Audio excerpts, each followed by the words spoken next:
All right, meanwhile, the White House is expected to announce sanctions against Russia over so-called meddling with our election. Some are calling it a parting shot at Russian President Vladimir Putin just weeks before President Obama leaves office. And it could complicate things big time for Donald Trump. Here's what Trump said when asked about the Russian hacking allegations. Watch. I think we ought to get on with our lives. I think the computers have complicated lives very greatly.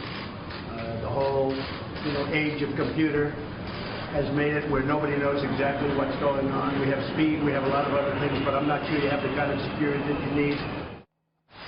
I also want to bring you some news that we're just getting right now. Just crossing, we're getting reports that the U.S. is kicking out some Russian diplomats. So joining me with more on all this, former director of the CIA, Ambassador James Woolsey. Good to have you here, Ambassador. First of all, what is your response to these reports we're getting that the U.S. is kicking out some Russian diplomats?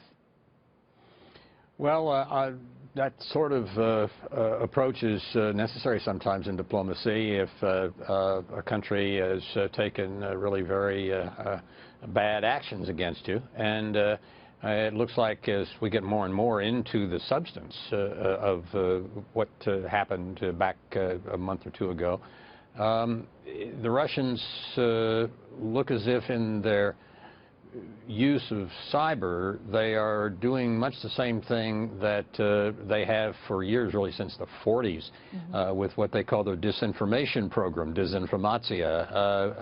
In other words, their lying program, which is to flood publications throughout the West and alter books and Photoshop photos and so forth in order to create false impressions, much of it focused on the Catholic Church and on Jews, but also now recently on democratic political parties in Europe.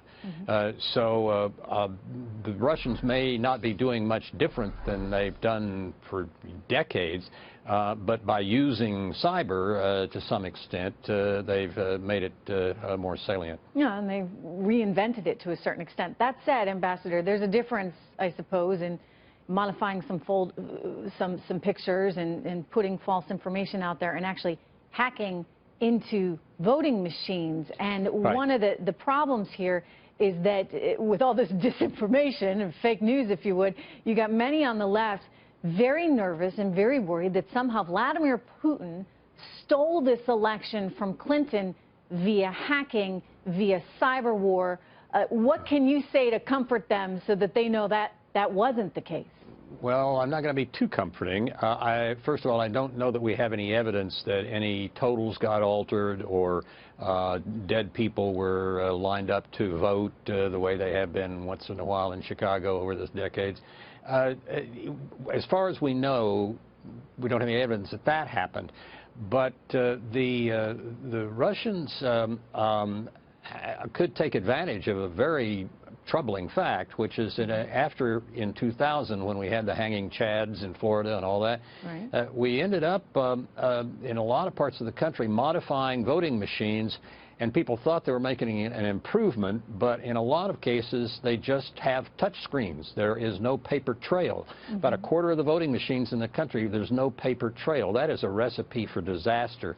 If somebody hacks into your voting machines and then you can't have a recount. Not this time. Haven't heard that they have, but we got 2 years until our next election.